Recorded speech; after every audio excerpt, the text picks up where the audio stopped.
नमस्कार, मी डॉक्टर गणेश लोखंडे, प्रमुख मानसशास्त्र विभाग, रयत शिक्षण संस्थेचे राव बहादूर नारायणराव बोराके कॉलेज, श्रीरामपूर. आजच्या घटकामध्ये आपण स्मृती सुधार तंत्रे या संदर्भामध्ये सविस्तर माहिती घेणार आहोत.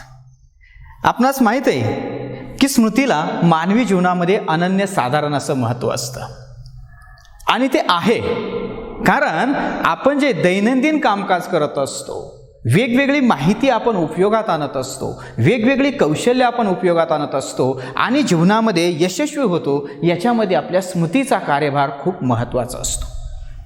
परंतु कधीकधी असं होतं की ज्या स्मृतीवरती आपण भरोसा ठेवलेला असतो, या स्मृतीकडून आपल्याला दगा होण्याची सुद्धा शक्यता नाकारता येत नाही.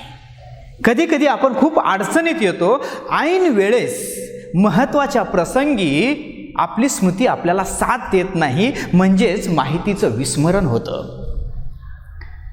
ही जी माहिती असते, ही माहिती आपल्याला अत्यंत महत्त्वाची असते, उपयोगात आणायची असते, मात्र ऐन वेळेस ती आठवतच नाही. भाषण करायला उभा राहिल्यानंतर वक्त्यांची नावच आठवत नाहीत, प्रमुख पाहुण्यांची नावं आठवत नाहीत. त्याचबरोबर उत्तरपत्रिकेमध्ये प्रश्नाचं उत्तर लिहित असताना काही मुद्दे आपल्याला लक्षातच येत नाहीत आणि म्हणून याचा अतिशय दुर्गामी परिणाम आपल्यावरती होऊन जातो. अनेकांचे प्रश्न असे आहेत की मला वाचलेलं लक्षातच राहत नाही. जे काही महत्त्वाचं म्हणून लक्षात ठेवायचं असतं तेच ऐन वेळेस विसरून जातं. दुकानातून साहित्य आणायचंय, त्यापैकी काही साहित्य आठवतच नाही. रिकाम्या हाते घरी आल्यानंतर पुन्हा आपल्याला विचारणा होती, हे आणलं नाही का, ते आणलं नाही का, आणि मग आपल्या लक्षात येतं की नाही बुवा, ते आपण विसरूनच गेलो. विद्यार्थ्यांचे अनेक प्रश्न असतात की त्याच्यामध्ये महत्त्वाच्या वेळेसच हे विसरून जातं. बरं, दिवसभर वाचलेलं आहे, मग ते लक्षात का नाही राहत? मग ही जी स्मृती आहे, ही स्मृती आपल्याला का नाही साथ देत? याच्या संदर्भामध्ये मानसशास्त्रज्ञांनी स्मृती सुधार तंत्रे दिलेली आहेत. अर्थातच वेगवेगळ्या जाहिराती दिल्या जातात. अमुक औषध खाल्ल्यानंतर, तमुक गोळ्या खाल्ल्यानंतर, अमुक हे केल्यानंतर स्मृती वाढते. हे सगळे गैरसमज आहेत. परंतु एक मात्र नक्की आहे, आपल्याला जास्तीत जास्त माहिती कमीत कमी वेळामध्ये अत्यंत पद्धतशीरपणे जर लक्षात ठेवायचे असेल तर त्यासाठी मानसशास्त्रज्ञांनी सुचवलेल्या स्मृती सुधार तंत्रांचा आपण वापर करू शकतो. याच्यामुळे कमीत कमी वेळामध्ये जास्तीत जास्त अवघडात अवघड, कठीण असणारी मोठी माहिती आपण अतिशय उत्तम प्रकारे लक्षात ठेवू शकतो. खरं तर ही स्मृतीमध्ये सुधारणा करण्याची प्रमुख तंत्रे किंवा प्रमुख युक्त्याच आहेत. याच्यामुळं जी काही आपली स्मृती असते, ही स्मृती अत्यंत उत्तम प्रकारे माहिती लक्षात ठेवते आणि अत्यंत महत्त्वाची जी माहिती असते ती आपल्याला हव्या त्या वेळेस उपयोगातही आणता येते. अगदी महाविद्यालयीन असेल, शालेय विद्यालय असते किंवा दैनंदिन जीवनामध्ये प्रौढ व्यक्ती असतील, यांना सुद्धा या स्मृती सुधार तंत्रांचा वापर करून आपल्या स्मृतीमध्ये सुधारणा करता येते, स्मृती वृद्धिंगित करता येते. महत्त्वाचं म्हणजे जे विद्यार्थी असतात, या विद्यार्थ्यांना अध्ययन करत असताना अध्ययन साहित्याचं जतन करण्यासाठी या स्मृती सुधार तंत्रांचं खूप महत्त्व आहे. ही कोणती स्मृती सुधार तंत्र आहेत, त्याचा वापर कशा पद्धतीनं करायचा हे आपण आता बघूयात. त्यातलं पहिलं महत्त्वाचं जे तंत्र आहे ते म्हणजे कळीचा शब्दतंत्र. आता हे कळीचा शब्दतंत्र काय आहे तर हे आपण सर्वजण वापरू शकतो. मानसशास्त्रज्ञांचं असं मत आहे की ज्या वेळेस आपण कळीच्या शब्दतंत्राचा वापर करतो त्यावेळेस जास्तीत जास्त माहिती, गोंधळात टाकणारी माहिती जी असते, कठीण असणारी जी माहिती असते, ही माहिती वेगवेगळ्या शब्दांच्या माध्यमातून जुन्या माहितीशी ती सांगड घालून साहचर्य निर्माण करून आपणास ती माहिती लक्षात ठेवता येणं शक्य होतं. म्हणजे या स्मृती तंत्राचा वापर करत असताना जे काही आपल्याला पूर्वीची माहिती असते, पूर्वीचे असणारे काही आपल्याकडे ज्ञान असतं, या ज्ञानाचा माहितीचा वापर करून अशा एखाद्या कळीच्या शब्दाचा वापर करून त्याचा एखादा साहचर्य निर्माण करून माहिती दीर्घकाळ आपल्याला लक्षात ठेवता येते. बऱ्याचदा विद्यार्थ्यांना भूतलक्षी निरोधन, उत्तरलक्षी निरोधन याच्यामध्ये खूप गोंधळ होतो. म्हणजे जे मानसशास्त्राचे विद्यार्थी असतात त्यांना भूतलक्षी निरोधन म्हणजे काय आणि उत्तरलक्षी निरोधन कशाला म्हणायचं याच्यामध्ये खूप गोंधळ निर्माण होतो. त्यावेळेस जर आपण ह्या कळीच्या शब्दतंत्राचा वापर केला तर नक्कीच आपल्याला भूतलक्षी निरोधन कशाला म्हणायचं, उत्तरलक्षी निरोधन कशाला म्हणायचं हे लक्षात ठेवणं शक्य होतं. याच्यामध्ये काय केलं जातं तर हे जे शब्द आहेत ना, ह्या शब्दांची फोड करावी लागते. भूतलक्षी, भूत अधिक लक्षी, उत्तरलक्षी, उत्तर अधिक लक्षी. आता याच्यामध्ये लक्षी हा एक समान शब्द आहे. लक्षीचा अर्थ काय होतो, एकाच दिशेनं जाणारं किंवा या गतीनं जाणारं, या दिशेनं जाणारं. आणि त्याच्यामध्ये भूत याचा अर्थ होतो पूर्वी, उत्तर याचा अर्थ होतो नंतर. म्हणजे अशा पद्धतीनं काय करतो आपण, तो शब्द समजून घेतो. तोच आपला काय असतो, कळीचा शब्द असतो. याच्यामध्ये भूत हा कळीचा शब्द झाला, उत्तर हा कळीचा शब्द झाला, लक्षी हा कळीचा शब्द झाला. याच्या आधारे काय केलं जातं, तो प्रमुख शब्द किंवा कळीचा शब्द लक्षात ठेवून ती माहिती जास्तीत जास्त लक्षात ठेवण्याचा प्रयत्न केला जातो. म्हणजे याच्यामध्ये ज्यावेळेस आपण भूतलक्षी असं म्हणतो म्हणजे पूर्वीची माहिती, काय आहे पूर्वीची माहिती, आणि लक्षी म्हणजे दिशेनं जाणारी. आणि ज्या वेळेस मग आता आपण हे लक्षात कसं ठेवायचं की ज्या वेळेस नवीन माहितीचा जुन्या माहितीवरती, पूर्वीच्या माहितीवरती विपरीत परिणाम होतो त्याला भूतलक्षी निरोधन असं म्हणायचं. तसंच उत्तरलक्षी निरोधन, उत्तर म्हणजे नंतर, उत्तर म्हणजे काय नंतर. म्हणजे ज्या वेळेस जुन्या माहितीचा नंतरच्या माहितीवरती नंतर येणाऱ्या माहितीवरती नकारात्मक परिणाम होतो त्यावेळेस त्याला आपण उत्तरलक्षी निरोधन असं म्हणतो. आता हे झालं विद्यार्थ्यांच्या संदर्भामध्ये. दैनंदिन जीवन जगत असताना सुद्धा असे काही कळीचे शब्द असतात, असे काही आपल्याकडे साहचर्यात्मक शब्द असतात की त्याच्याशी आपण सांगड घालून वेगवेगळी माहिती आपापल्या पद्धतीनं जतन करत असतो आणि करावी लागते. अर्थात ह्या कळीच्या शब्दाचा वापर करत असताना ही काही जी सांगड घालायची असते ना शब्दांची, कळीचे शब्द जे असतात ना हे आपले प्रत्येकाचे वेगवेगळे असतील आणि त्या पद्धतीनं आपण माहिती जतन करून ठेवायची असते. आता दुसरं महत्त्वाचं तंत्र आहे ती म्हणजे संकेतन विशिष्टता. आता हे संकेतन विशिष्टता तंत्र काय सांगतं तर सर्वसाधारणपणे याच्यामध्ये माहिती संकेतीकरण करत असताना, जतन करत असताना कोणती परिस्थिती होती याला खूप महत्त्व असतं.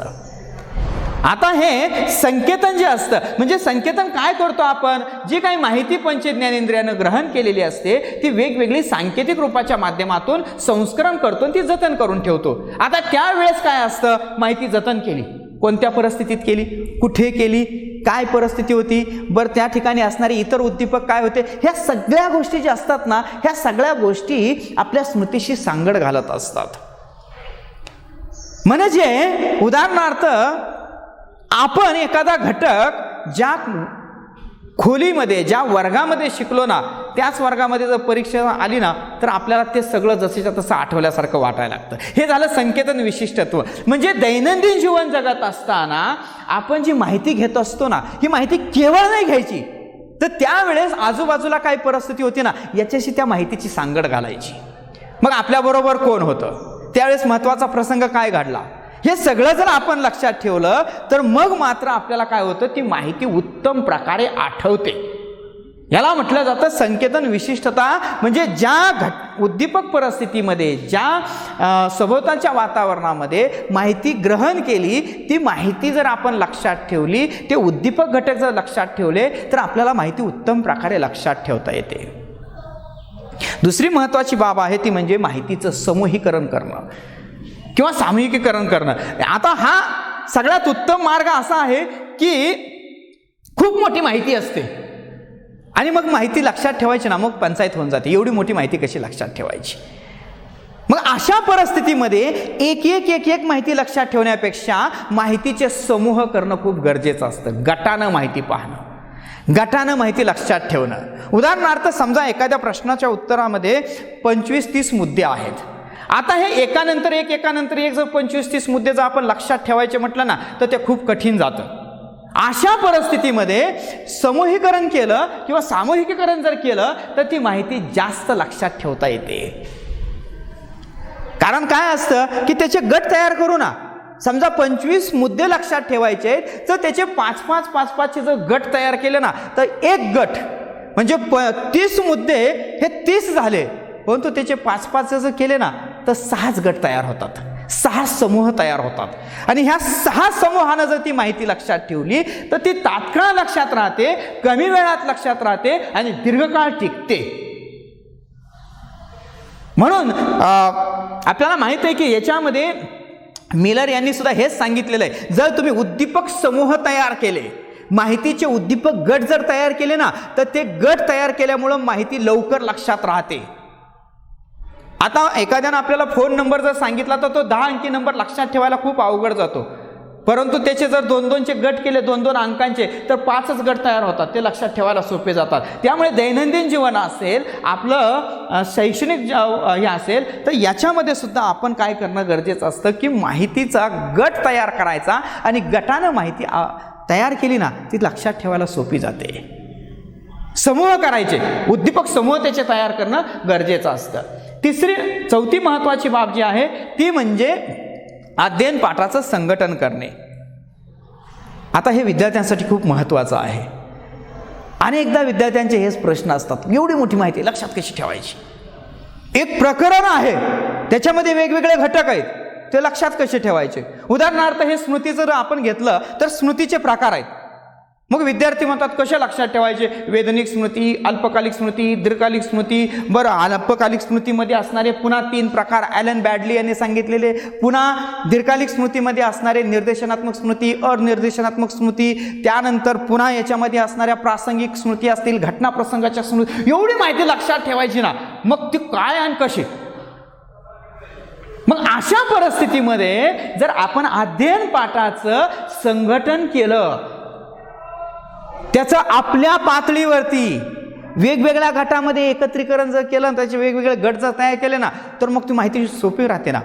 म्हणून तर आपण काय करतो, मोठी माहिती आहे, विस्तृत माहिती आहे, आपण तक्त्याच्या स्वरूपामध्ये मांडतो. हे अध्ययन पाठाचं संघटन आहे. आपण आलेखाच्या स्वरूपामध्ये मांडतो, हे अध्ययन पाठाचं संघटन आहे. आपण डायग्राम काढतो, पहा, वृक्षालेख ज्याला आपण म्हणतो, हे वृक्षालेख काय असतो, हा अध्ययन पाठाचं संघटन आहे. त्यामुळे आपल्याला ज्या वेळेस खूप माहिती, कठीण माहिती आहे, वेगवेगळे प्रकार आहेत, असे सगळे प्रकार, आपली गोंधळाची परिस्थिती निर्माण होते, कोणत्या ह्याचा प्रकार कोणता आहे. मग कोणत्याही बाबतीमध्ये आपल्याला माहिती लक्षात ठेवायची ना, त्याचा आलेख तयार करा आपल्या पातळीवरती. अर्थात तो प्रत्येकाचा वेगळा असेल, प्रत्येकाची अध्ययन करण्याची शैलीच वेगळी असते आणि त्यामुळे आपण त्या माहितीचं संघटन करत असताना अध्ययन साहित्य असेल, अध्ययन पाठ असेल, त्याचं काय करायचं, वेगवेगळे आलेख, तक्ते, त्यानंतर डायग्राम असेल, नकाशा असेल, अशा पातळीवरती काय करायचं, त्याचं रेखाटन करायचं आणि मग ते लक्षात ठेवायला सोपं जातं. उदाहरणार्थ स्मृतीचा डायग्राम जर एखाद्याने काढला तर तो लक्षात ठेवायला सोपा आहे ना. आणि त्याच्यामध्ये महत्त्वाचे मुद्दे 2च आहेत प्रत्येक स्मृतीमध्ये, तिचा साठवण कालावधी किती आहे, साठवण क्षमता किती आहे. आणि हे जर लक्षात ठेवलं तर भली मोठी माहिती जी आहे ती आपण अगदी 5 मिनिटामध्ये लक्षात ठेवू शकतो किंवा ती आत्मसात करू शकतो. दुसरं महत्त्वाची बाब आहे, माहिती जास्त काळ लक्षात ठेवायची ना, माहितीची उजळणी करा, सराव करा वारंवार. कारण कोणतंही अध्ययन कसं होतं तर सरावानं होतं, पूर्वानुभवानं होतं. अध्ययन पक्क व्हायचं असेल, कायम स्वरूपाचं व्हायचं असेल, विकासाच्या दिशेनं जाणार व्हायचं असेल तर सगळ्यात महत्त्वाची बाब आहे अध्ययन साहित्य किंवा जे आत्मसात करायचंय, जे शिकायचं आहे, त्याचा सरावानं उजळणी करणं. कारण हर्मन एबिंगहॉस यांचा जर आपण विस्मरण वक्र बघितला तर हर्मन एबिंगहॉस सांगतात की अध्ययन केल्यानंतर पहिल्या 1 तासामध्ये जवळपास 50% पेक्षा जास्त विस्मरण होतं. आता हे जर विस्मरण होत असेल, आपण वाचलं, आपलं लक्षात राहिलं, 1 तासानंतर जवळपास 50% विसरलं जर जात असेल, त्यानंतर हळूहळू विस्मरणाचा वेग कमी होतो. परंतु पहिल्या 1 तासामध्ये जर विसरून जात असेल ना तर मग त्याच्यासाठी सगळ्यात महत्त्वाची बाब आहे सरावाने उजळणी करा, हे एबिंगहॉस सांगतात. आता सरावाने उजळणी करायची आहे ना, केवळ घोकमपट्टी अजिबात करू नये. म्हणजे काय, घोकमपट्टीमुळे काय होईल, फक्त आपण काय ती माहिती फक्त पठण करत राहतो आणि घोकमपट्टीमुळे केलेली माहिती जी असते ती विसरली जाते. तर त्याच्यासाठी महत्त्वाचं बाब आहे विस्तारित उजळणी करा, विस्तृत उजळणी करा. माहिती आपल्या पद्धतीनं ताडून पहा, माहिती आपल्या पद्धतीनं लक्षात ठेवा. सोपं नाही. विस्तृत उजळणी म्हणजे काय, मी पूर्वी काय अभ्यासलं होतं, माझ्याकडे याच्या संदर्भात पूर्वी कोणती माहिती आहे, त्या माहितीची ह्या माहिती सांगड घालणं, माहिती अर्थपूर्णरित्या समजून घेणं. म्हणजे जी माहिती आपल्याला लक्षात ठेवायची आहे ना, त्या माहितीचं आकलन होणं, समजून घेणं, स्वतःच्या भाषेत ती माहिती समजून घेणं खूप महत्त्वाचं असतं. आणि म्हणून जर माहिती दीर्घकाळ लक्षात राहायची असेल तर जशीच्या तशी वाचू नका, जशीच्या तशी तिची घोकमपट्टी करू नका. तर माहिती समजून घेतल्यानंतर किंवा वाचल्यानंतर तिचं स्वतःच्या पातळीवरती स्वतःच्या भाषेमध्ये आकलन करा, अर्थ लावा. अर्थ लावल्यानंतर त्या माहितीची उजळणी होते आणि उजळणी झालेली माहिती शक्यतो विसरली जात नाही. सराव केलेली माहिती विसरली जात नाही. ती आपल्या पद्धतीनं आपण लक्षात ठेवायची असते. जशीच्या तशी पुस्तकात आहे तशी वाक्यरचना असावी असं नाही. आता मी तुमच्या समोर हे जे काही स्मृती सुधार तंत्र सांगतो, ही पुस्तकामध्ये असणारी भाषा आहे, ही माझ्या पद्धतीनं मी मांडतो. म्हणजे ती माझ्या पद्धतीनं मी काय केलं, त्याची विस्तृत अशी उजळणी केली की जेणेकरून ती माझ्या लक्षात राहिली आणि मी माझ्या पद्धतीनं मी ती सांगतो आणि ती दीर्घकाळ टिकते. म्हणून विस्तृत उजळणीला खूप महत्त्वाचं स्थान आहे. दुसरी महत्त्वाची बाब आहे लयबद्धता. म्हणजे माहिती जी असते ना, ही माहिती लयबद्ध रीतीनं आपण जर घेतली तर ती माहिती काय होते, पद्याच्या स्वरूपात. बऱ्याचदा असं असतं, काही वेगवेगळ्या कविता असतात, वेगवेगळे असणारे अध्ययन साहित्य असतं. हे साहित्य आपण जर फक्त गद्याच्या स्वरूपामध्ये जर ते हे करत असेल ना, लक्षात नाही, खूप अवघड जातं लक्षात राहायला. आणि जे काय वाचलं, जे काय केलं ना, तर ते विसरण्याचा वेगही जास्त असतो. त्यामुळे शक्यतो कविता असतील, श्लोक असतील, याला आपल्या पद्धतीमध्ये आपल्या पद्धतीनं लयबद्ध करा, स्वर द्या. त्याला काय, ज्याला आपण चाल म्हणतो ना, कवितेला लावा ना, माहिती दीर्घकाळ लक्षात राहते. आपल्याला माहित आहे, आपण प्राथमिक स्तरावरती असताना, शिकत असताना आपल्याकडून वेगवेगळ्या कविता वारंवार म्हणून घेतल्या, अर्थातच त्या लयबद्ध घेतल्या, पद्याच्या स्वरूपामध्ये घेतल्या, चाल लावून घेतल्या, स्वर लावून घेतल्या.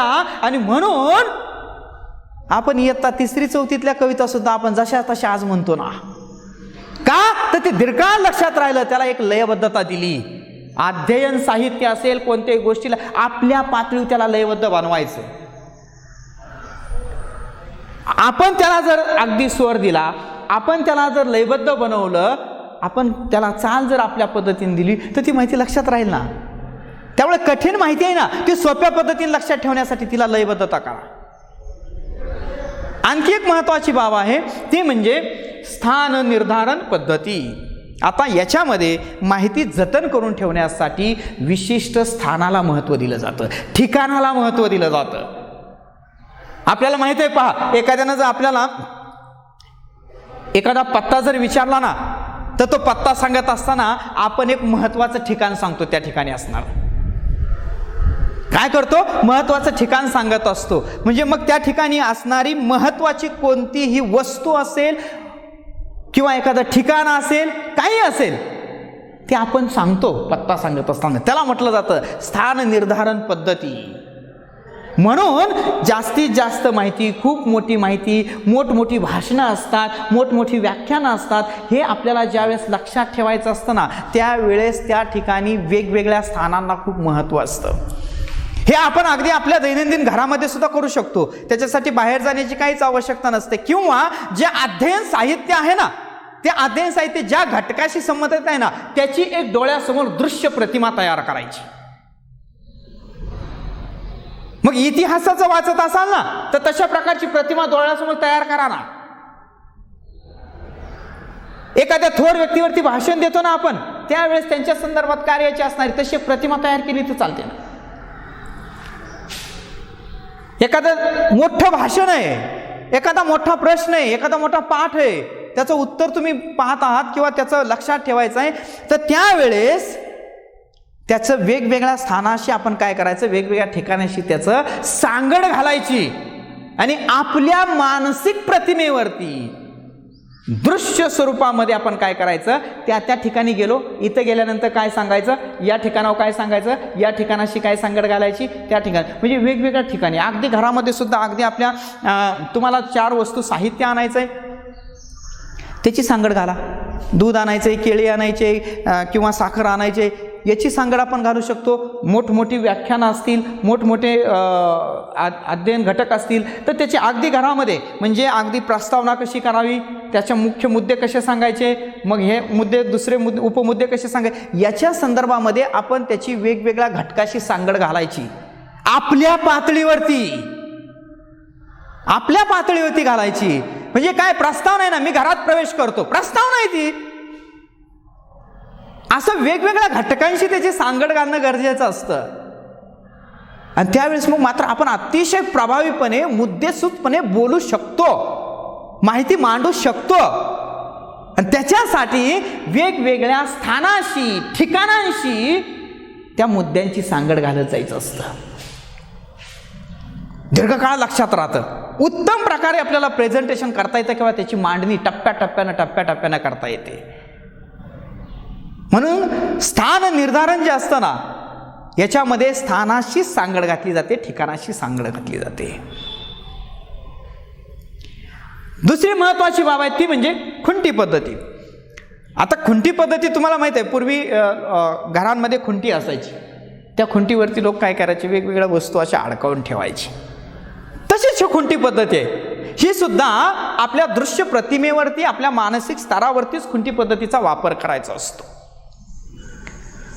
पूर्वीचे लोक ज्यावेळेस आठवडी बाजाराला जायचे ना, त्यावेळेस मग आठवड्यामध्ये बरं घरगुती वस्तू काय आणायच्या आहेत आपल्याला, शेतीसाठी कोणत्या वस्तू आणायच्या आहेत, महत्त्वाच्या इतर कोणत्या गोष्टी आहेत, आजारपणाची औषधं कोणती आणायची आहेत, काय जे असेल ना, ज्या काय म्हणून आपल्याला वस्तू आणायच्या आठवडी बाजारातून. कारण काय असायचं, लोक आठवड्यातून एकच दिवस तालुक्याला जायचे किंवा इतर ठिकाणी बाजार असेल त्या ठिकाणी जायचे आणि आठवड्याचा एकदाच बाजार करून यायचा.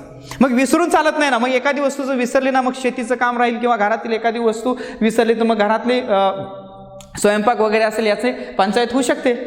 मग अशा परिस्थितीमध्ये हे लोक काय करायचे, एका कापडाला गाठी मारत जायचे. मग आपल्याला किती बाबा 10 वस्तू आणायच्या आहेत, एका कापडाला 10 गाठी मारल्या ना, एक वस्तू घ्यायची, एक गाठ सोडायची, दुसरी वस्तू घ्यायची, ती गाठ सोडायची, तिसरी वस्तू घ्यायची, ती गाठ सोडायची. असं करत करत मग शेवटी असं असायचं की ज्या माहितीचं साठवण झाली नाही, जी वस्तू आपल्याला आणायची आहे ना, जी लक्षातच राहत नाही, आठवतच नाहीये ना, मग तिच्यावरती विचार केला जातो. म्हणजे काय, आपण 10 वस्तू घेतल्या तर 10 गाठी सुटल्या पाहिजेत. मग एखादी गाठ जर सुटायची राहिली असेल, दुसरी गाठ सुटायची राहील, 2 वस्तू घ्यायच्या राहिलेल्या आहेत आणि मग त्याच्यावरती ते विचार करायचे आणि मग ती वस्तू आठवायची.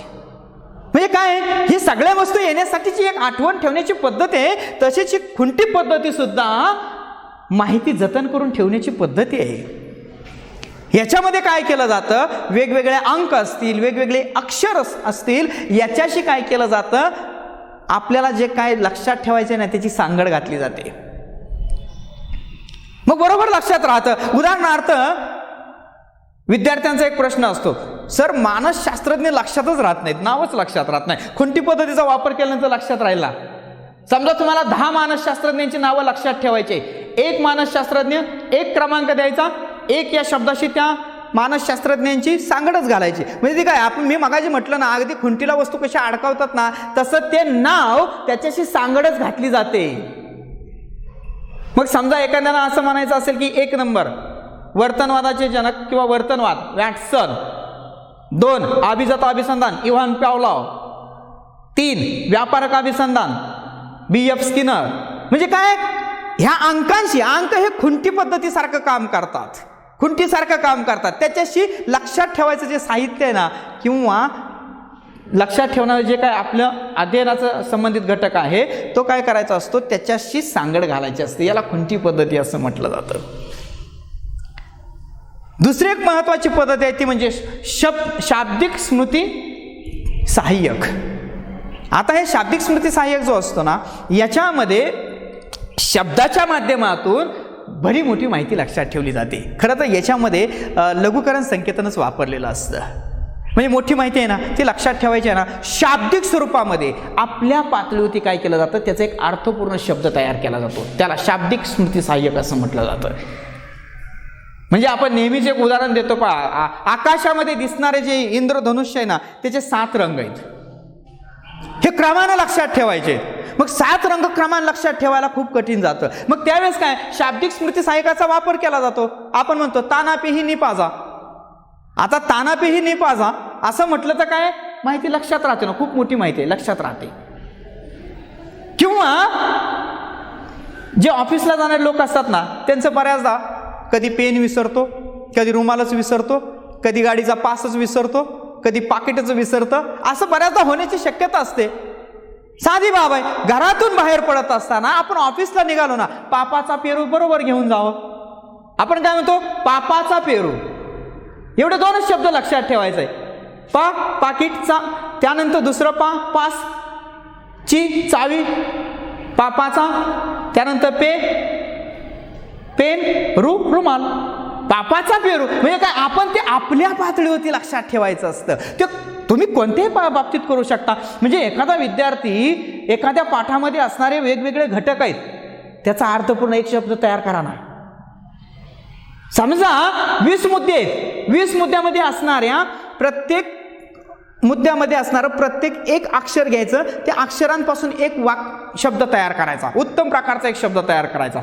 शब्द तयार झाला ना तर मग मात्र आपल्याला काय होतं, स्मृती सहाय्यकाचं काम करतं, आठवण देण्याचं काम करतं. आणि त्याच्यामुळे काय होतं, आपण ते शब्द किंवा एक शब्द लक्षात ठेवतो, त्याच्यावरून आपल्याला 20 मुद्दे 20 पॉईंट महत्त्वाचे लक्षात राहतात. दैनंदिन जीवनामध्ये सुद्धा आपल्याला वेगवेगळ्या वस्तू असतील, वेगवेगळी साधनं असतील, हे लक्षात ठेवण्यासाठी याचा वापर करता येणं शक्य आहे. आणि सगळ्यात महत्त्वाचं विद्यार्थ्यांसाठी एक आहे ते म्हणजे पाठाचं टाचन काढणं. आता हे पाठाचं टाचन आहे ना किंवा व्याख्यानाचं टाचन आहे ना, हे खूप तसं कौशल्याचं काम आहे. वर्गामध्ये शिक्षक बोलतात, वर्गामध्ये शिक्षक व्याख्यान देतात, एखादा महत्त्वपूर्ण घटक समजून सांगतात, विद्यार्थी मन एकाग्र करून ऐकतात. त्याच वेळेस या विद्यार्थ्यांनी शिक्षक जे बोलतात त्यातले महत्त्वाचे मुद्दे, महत्त्वाचे घटक टिप्पण करून घ्यावे लागतात. आता हे खूप मोठं कौशल्य आहे. कारण काही जणांची अशी अवस्था होते, ज्या वेळेस समोर व्यक्ती बोलत असते ना त्यावेळेस टिप्पण करून घेतात. टिप्पण करून घेताना ती व्यक्ती बोलते हे लिहून घेत असतात आणि मग अवधानच राहत नाहीये. म्हणजे त्यांच्या बोलण्याकडे लक्ष पाहिजे, तो घटक आकलन नाही झाला पाहिजे, घटक समजलाही पाहिजे, त्याचबरोबर त्यामध्ये असणारे महत्त्वाचे पॉईंट, महत्त्वाचे मुद्दे सुद्धा टिप्पण करून घेता आलं पाहिजे. त्याच्यासाठी टिप्पण काढण्याची शॉर्ट मेथड जी असते ना ही आपण अवगत करणं गरजेचं आहे. काही सांकेतिक चिन्ह असतील, सांकेतिक खानाखुणा असतील, याचा वापर करता येईल ना आपल्याला, याचा वापर करता येईल. म्हणजे काय आहे की ज्या वेळेस शिक्षक जसेच्या तसे बोलतात, वक्ता बोलत असतो, त्यावेळेस जसंच तसं लिहून घेण्यामुळे काय होतं माहिती आहे का, त्यांच्या बोलण्याचा आणि आपल्या लेखनाचा मेळ बसत नाहीये. मग तिकडेही लक्ष नसतं, लेखनही पूर्ण होत नाही, तो अपूर्ण घटक राहतो. त्यामुळे शॉर्टमध्ये लिहिण्याची पद्धती आपण अवगत करणं म्हणजेच व्याख्यानाची टिप्पण काढणं. घरी गेल्याबरोबर किंवा व्याख्यान संपल्याबरोबर ते जे व्याख्यानाची टिप्पण असतात ना ते अर्थपूर्णरित्या करत राहणं गरजेचं असतं. जे आपण महत्त्वाचे सांकेतिक चिन्ह, खानाखुणा असतील, शब्द असतील, याचा माध्यमातून जे आपण टिप्पण काढलेलं असतं ना ते पुन्हा अर्थपूर्ण लिहिता आलं पाहिजे. दुसरी महत्त्वाची बाब अशी असते, अर्थपूर्ण लिहिताना त्याचा अर्थ बदलला नाही पाहिजे, आशयामध्ये बदल झाला नाही पाहिजे. आणि असं जर पद्धतीने केलं ना तर माहिती ही दीर्घकाळ लक्षात ठेवता येते. म्हणजे जे काय आपलं पाठ असेल, जे काय व्याख्यान असेल त्याचं आपल्याला टाचन काढता आलं पाहिजे. म्हणजे त्याचे मुद्दे महत्त्वाचे लिहून घेता आले पाहिजेत. आणि सगळ्यात आणखी एक महत्त्वाची जी पद्धती वापरली जाते स्मृती सुधारामध्ये ती म्हणजे SQ4R नावाची. ही SQ4R ही पद्धती बऱ्यापैकी लोक वापरतात आणि ही तशी वापरायला सोपी पद्धती आहे. समजा आपल्याला एखाद्या पाठाचं अध्ययन करायचं आहे, पाठ समजून घ्यायचा आहे. तर त्याच्यासाठी महत्त्वाचं जे आहे ते SQ4R वापरणं. म्हणजे याच्यामध्ये एस म्हणजे सर्वे करणं, सर्वेक्षण. सर्वे कुणाचा सर्वे करायचा? पाठाचा सर्वे करायचा. बरं, या पाठामध्ये काय काय आपण अभ्यासणार आहोत, कोणते मुद्दे महत्त्वाचे आहेत, कोणते घटक आपण अभ्यासणार आहोत, याच्यामुळे आपल्याला काय मिळणार आहे, ही माहितीची ही कशा पद्धतीने महत्त्वाची आहे. एकंदरीत जो पाठ वाचायचा आहे ना त्याच्यामध्ये असणारी महत्त्वाची जी असते ना त्याचा आढावाच घेतला जातो, याच्यामध्ये त्याचा सर्वेच केला जातो. कारण कोणत्याही प्रकरणाच्या अगोदर त्या प्रकरणामध्ये काय काय अभ्यासलं जाणार आहे, कोणकोणते घटक महत्त्वाचे आहेत हे अगोदर दिलेलं असतं. तशा पद्धतीने हा पाठाचा सर्वेच करायचा असतो. पाठाचा सर्वे केल्यानंतर त्याच्यावरती आधारित क्यू म्हणजे क्वेश्चन, प्रश्न तयार करायचे. आता हे जे प्रश्न असतात ना हे प्रश्न आपण तयार करायचे असतात, पाठाच्या खाली दिलेले नाही, आपण तयार करायचे असतात. मग ह्या पाठाचं लेखक काय आहे, त्याच्यामध्ये महत्त्वाचे घटक कोणते आहेत, याच्या पद्धतीने काय करायचं असतं, त्याचे प्रश्न तयार करायचे असतात. त्यानंतर 4R जे आहे त्यातला पहिला R असा सांगतो रीडिंग. अवधानपूर्वक, लक्षपूर्वक पाठ बारकाईनं वाचून काढणे. एखादा घटक नाही समजला ना पुन्हा एकदा वाचा, लक्षात येईल. एखादी संकल्पना नाही समजली पुन्हा एकदा वाचा, लक्षात येईल. पण आपण जर ती लक्षपूर्वक, अवधानपूर्वक, मन एकाग्र करून जर वाचली ना तर ती लक्षात राहते. म्हणजे पहिला R काय सांगतो तर तो घटक पूर्णपणे बारकाईनं वाचणं. दुसरा R2 रिसीट, प्रपाठ करणं, पाठाचं पठण करणं, पाठाची उजळणी करणं. जे काय वाचलं ना त्याची उजळणी होणं गरजेचं असतं, पठण करणं गरजेचं असतं, ते इथं येतं. तिसरा जो R3 आहे तो म्हणजे रिकॉल आणि रिव्ह्यू. रिकॉल म्हणजे काय? प्रत्यावहन करणं, आठवून पाहणं. रिव्ह्यू म्हणजे काय? सिंहावलोकन, पाठीमागं वळून पाहणं. सिंहावलोकनला आपण काय म्हणतो? पाठीमागं वळून पाहणं म्हणजे काय? जो पाठ आहे ना पहिल्यापासून शेवटपर्यंत एकदा आठवून पाहायचा पाठीमागं. बरं ह्याच्यामध्ये काय आहे, मला काय आठवत नाहीये, कोणता मुद्दा मला कठीण वाटतो, बरं ते आठवून पाहायचा. नाही आठवला तर पुन्हा एकदा वाचायचा. याला म्हणायचं रिकॉल करणं आणि रिव्ह्यू करणं. आणि शेवटचा 4R जो आहे किंवा R4 जो आहे तो म्हणजे रिफ्लेक्ट. याच्यामध्ये चिंतनाला महत्त्व असतं. जे काय आपण वाचलं, जे काय अध्ययन केलं, जे काय ऐकलं, जे काय समजून घेतलं ते अगदी मनातल्या मनात चिंतन करत राहणं. डोळे बंद करायचे, मला काय काय त्यातलं येतं, बरं ही माहिती येते, बरं हे जे आहे याच्यावर कोणता प्रश्न कसा येऊ शकतो, बरं याचा उपयोग कसा करायचा ह्या माहितीचा, हे सगळं या रिफ्लेक्टमध्ये येतं. चिंतन करायचं आणि ते आठवून पुन्हा पाहायचं. बरं एखादा घटक नाहीच ह्या पातळीवरती आठवला तरी निराश व्हायचं काहीच कारण नसतं. पुन्हा एकदा तो जर घटक वाचला तर ती माहिती पुन्हा आपल्या उत्तम प्रकारे लक्षात राहते. तर सर्वसाधारणपणे स्मृतीची सुधारणा करणं याच्यासाठी वेगवेगळ्या औषध गोळ्या असतील किंवा काही सांगतं याच्यावरती विश्वास ठेवण्यापेक्षा मानसशास्त्रज्ञांनी जी वेगवेगळी तंत्र सांगितलेली आहेत, वेगवेगळ्या युक्त्या सांगितलेल्या आहेत, याचा आपापल्या पातळीवरती आपल्या पद्धतीनं जर आपण वापर केला तर नक्कीच कठीण, अवघड, मोठ्यात मोठी माहिती आपण जीवनभर लक्षात ठेवू शकतो, आपली स्मृतीमध्ये सुधारणा करू शकतो. धन्यवाद.